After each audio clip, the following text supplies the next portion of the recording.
Hey la team JVM, c'est Momo, j'espère que vous allez bien, content de vous retrouver sur la chaîne de Jeux Vidéo Magazine aujourd'hui pour une nouvelle vidéo. Je sais pas si vous vous souvenez, mais l'an dernier on avait fait une série de vidéos autour des métiers du jeu vidéo. On avait fait différents métiers avec des personnes assez différentes qui racontaient un peu leur parcours mais qui répondaient aussi à mes questions. Et cette fois-ci, on va parler du métier de technical artist et je ne suis pas tout seul pour cette vidéo, je suis avec Kevin. Salut Kevin, comment est-ce que tu vas? Bonjour, enchanté, ça va très bien. Alors Kevin, est-ce que tu peux juste un peu te présenter rapidement, dire un peu depuis combien de temps tu fais ce job-là et dans quelles entreprises tu officies? Oui, moi là ça fait pratiquement 16 ans maintenant que je travaille. J'ai un parcours un peu hybride, c'est-à-dire que j'ai fait de l'animation 3D avant dans des films et des séries. Et après, ça fait depuis 8 ans, 8-9 ans que je travaille dans le jeu vidéo en tant que technical artist. Actuellement, je suis à Dark Matters, qui est une société de prévisualisation pour des longs métrages. Et je suis enseignant à l'école Georges Méliès depuis maintenant 7 ans. Première question, je pense qu'elle est super simple, mais il faut quand même que je la pose, mine de rien de base, pour tous ceux qui, à tout hasard, ne savent pas spécifiquement. C'est quoi un technical artist, en fait, pour être assez précis? Alors, un technical artist, c'est dans le nom déjà, il y a un indice, c'est en fait quelqu'un qui fait la transition entre la technique et l'artistique. C'est-à-dire qu'en gros, on va se retrouver sur des projets de jeu où on vous veut des effets visuels donnés, mais qui sont pas disponible, on va dire, facilement dans un logiciel. On va créer des outils, on va penser à du code. Du coup, c'est pour ça qu'on dit que c'est technique, c'est-à-dire que ça va inclure du code de shader, des outils à faire pour avoir en fait ce qu'on veut artistiquement à la fin. En gros, voilà, le métier de technical artist, c'est vraiment quelqu'un qui va coordonner un peu la vision du directeur artistique avec potentiellement aussi des game designers qui veulent des effets qui ont un impact sur le jeu. Et du coup, vous êtes le pont, vraiment, la frontière, comme tu le disais, entre la technique et l'artistique. Comment est-ce que, en tant que technical artist, en fait, on peut arriver à lier, à mêler un peu, à maîtriser tous ces aspects techniques et artistiques? Forcément, comment est-ce qu'on fait pour les jumeler dans un projet, dans le cadre justement de ce métier-là? En fait, l'origine, le parcours d'un technical artist, il peut venir de deux pans, soit quelqu'un qui a une formation très graphiste, très artistique, et qui va après plonger dans la technique en faisant du code, en faisant des outils en Blueprint, par exemple sur Unreal Engine. Moi, j'utilise beaucoup Unreal. On fait du visual scripting, donc en fait on fait du code visuel avec des petites boîtes pour éviter de taper du code. Ça peut faire peur à certains. Ouais. Du coup, moi c'est ça qui m'a fait rentrer vraiment plus fortement dans la technique. Et puis il y a vraiment des développeurs qui après se mettent en faisant des shaders ou de la démocine. Donc en fait, on peut aussi faire des images visuelles avec des mathématiques, avec du code. Et en fait, ils se rendent compte qu'ils sont plutôt doués là-dedans. Donc pour faire des effets par exemple, il y a Asher qui est un technical artist chez Epic qui est chinois, si je ne me trompe pas, et qui fait par exemple un bonhomme, un blob, une espèce de blob flambi qui se déplace et qui laisse des traces sur les murs, et ça nécessite en fait du comportement, de physique, de la gelée. Et en même temps des effets visuels de comment ça se passe quand on voit en transparence dedans. Il faut que ça soit optimisé pour que ça puisse tourner sur des consoles next-gen ou même des PC de mamie. Ce qui est bien en fait, c'est que on reste quand même sur des choses où on va presque utiliser des fois des thèses sorties d'université pour trouver des nouvelles technologies qu'on adapte après sur des trucs visuels. Un autre exemple peut-être, par exemple moi j'adore ce studio, et ceux qui ont fait Dragon Ball FighterZ et Guilty Gear. Ah, ouais. Je l'ai perdu, mais en fait ils avaient fait une game developer conférence à la GDC. En fait, ils expliquent un petit peu comment ils ont fait ce cel shading et comment ils ont fait que ça soit limite plus beau que les animés. Ouais, le jeu en lui-même est. Ouais, avec Fighters, t'avais l'impression que c'était l'animé en fait, mais transposé dans le l'animé, jeu, c'était incroyable. des fois même plus joli que la série. Et en fait, ils expliquent vraiment spécifiquement comment ils ont utilisé. Ils ont vraiment retourné la manière de faire la 3D pour arriver à leur but. C'est hyper malin. Et ça, c'est un vrai boulot de technical artist. Il a dû trouver comment faire pour que ça puisse tourner sur plein de plateformes et que ça soit aussi joli. Il y a un cursus particulier pour devenir technical artist, ou est-ce qu'il y a plein de voies qui sont différentes pour pratiquer ce métier? Moi, je connais pas actuellement de formation en France qui forment spécifiquement des technical artists.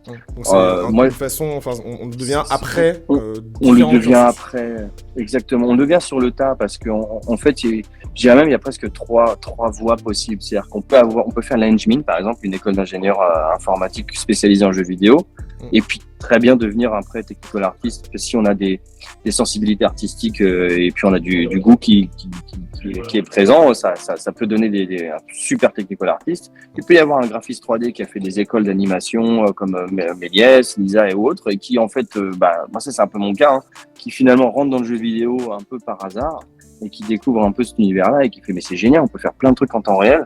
C'est plus technique, mais le résultat est immédiat. Du coup, c'est hyper jouissif à travailler comme ça. Et puis, il peut y avoir aussi des gens qui sont spécialisés dans le VFX, qui font des gros effets spéciaux, donc des FX artistes. Et là, pareil, ça va de pair. On peut très bien s'y retrouver.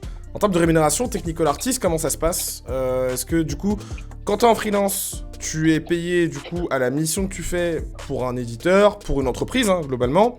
Et si jamais tu es en entreprise, comment est-ce que ça se passe, etc. Est-ce que tu as eu des échos ? Est-ce que toi, avec tes propres échos personnels aussi, tu as des choses un peu à préciser autour de ça ? En gros, moi je dirais que la fourchette, finalement ça ressemble à beaucoup d'autres métiers, mais la fourchette basse en junior, on va être aux alentours de entre 25 et 30 000 euros bruts par an, en CDI en général, CDI, CDD. Et puis après on peut monter à 60, 70 000 en senior. Voire plus, ça dépend en fonction de l'expérience, etc. Disons qu'on gagne quand même relativement bien sa vie. Au début, tu disais un truc, et ce sera du coup ma dernière question, mais tu disais que toi en fait aujourd'hui, certes, du coup tu donnes des cours à Méliès, mais il y a aussi plein d'autres secteurs dans lesquels tu es, notamment le cinéma. Quels sont un peu, si on fait un panel global, les industries qui ont besoin de technical artists ? Je suppose qu'il y en a plein. Alors déjà, ce qu'il faut savoir, c'est que moi, les technical artists sont très demandés. En fait, il y en a très peu. En fait, ils sont quasiment tous à l'étranger. Moi, j'ai fait des boîtes de jeux où en fait, ils ont dû recruter des gens au Venezuela pour avoir des gens bons. Et ils l'ont fait venir. Rugan, il est venu du Venezuela pour travailler sur un jeu à Darewise. Disons que les secteurs les plus en recherche actuellement, c'est que là, il y a une grosse transition des séries d'animation. Les séries d'animation, par exemple, tout ce qui est Miraculous, je sais qu'il y a Foot de rue qui vont refaire des séries comme ça. En fait, ils passent tous sur Unreal Engine, ils passent tous sur des moteurs de jeu. Du coup, il y a une demande folle sur le secteur de l'animation. Sur le secteur du cinéma, donc le mien, sur la virtual production, donc sur les murs, en fait, vu qu'on affiche en temps réel des décors photoréalistes, on a besoin d'avoir des gens qui sont techniquement très forts et artistiquement avec un œil averti. Le métier de jeu vidéo, pareil, ça explose en ce moment en France et c'est bien parce que c'est mérité. Il y a des super boîtes françaises qui explosent comme ceux qui ont fait Stray, moi que je suivais depuis très longtemps. Exactement, eux ils sont super. Il y a aussi, je précise, c'est quand même assez vénère. Non, mais ce qu'ils ont fait, moi je les avais vus tout début sur leur blog et je voyais qu'ils cherchaient 2-3 graphistes et je me suis dit eux ça va être et c'est super content. Du coup il y a une explosion. Après il y a aussi je rajoute ça, mais il y a le France 2030 qui va aussi donner plus de moyens pour combattre. On n'est pas en guerre, mais pour on va dire être compétitif avec le Canada ou à d'autres pays qui ont en fait des vraies subventions par l'aide aux jeux vidéo. Nous, on l'avait un petit peu, mais pas tant que ça. Donc là, il y a aussi en jeu, on recherche, et il y a, n'importe quel jeu a besoin d'un technical artist.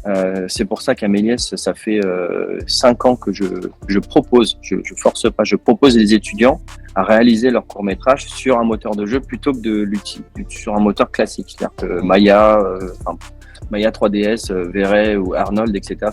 Ce sont des moteurs utilisés pour faire du film d'animation. Et je leur propose de utiliser Unreal Engine. Vous allez voir que déjà c'est pas si compliqué et ça va vous ouvrir des portes sur on va pas s'arrêter à un seul secteur mais sur 3-4 parce qu'il y a l'architecture, il y a l'institutionnel, il y a l'armée, moi j'aime pas trop mais il y a l'armée, il y a vraiment plein de secteurs partout qui nécessitent du temps réel. En 16 ans j'ai jamais vu autant de demandes, de boulot. Il y a un vrai besoin. Écoute, merci beaucoup Kevin d'avoir répondu, à mes questions. Encore merci Kevin, et puis moi je vous dis... Merci à toi. à très vite sur la chaîne pour de nouvelles aventures. Merci beaucoup d'avoir suivi cette vidéo par rapport à ce métier spécifiquement. N'oubliez pas, si jamais vous voulez poursuivre vos recherches, n'hésitez pas à vous rendre en kiosque pour justement le guide des métiers du numérique et les formations. Il y a 25 métiers qui sont présentés dans ce guide. Notez également qu'il y a des interviews avec pas mal d'informations sur les compétences, le cursus à suivre, le salaire, etc. Donc n'hésitez pas à vous rendre dedans. Il y a également pas mal d'écoles qui sont présentées à l'intérieur. Donc si jamais vous êtes en pleine recherche concernant une formation ou pour une réorientation, n'hésitez pas, le guide est là pour ça et il le redirige également vers les bonnes vidéos. Et en attendant, je vous dis à très vite, c'était Momo pour JVM, la bise, jouez bien et prenez soin de vous.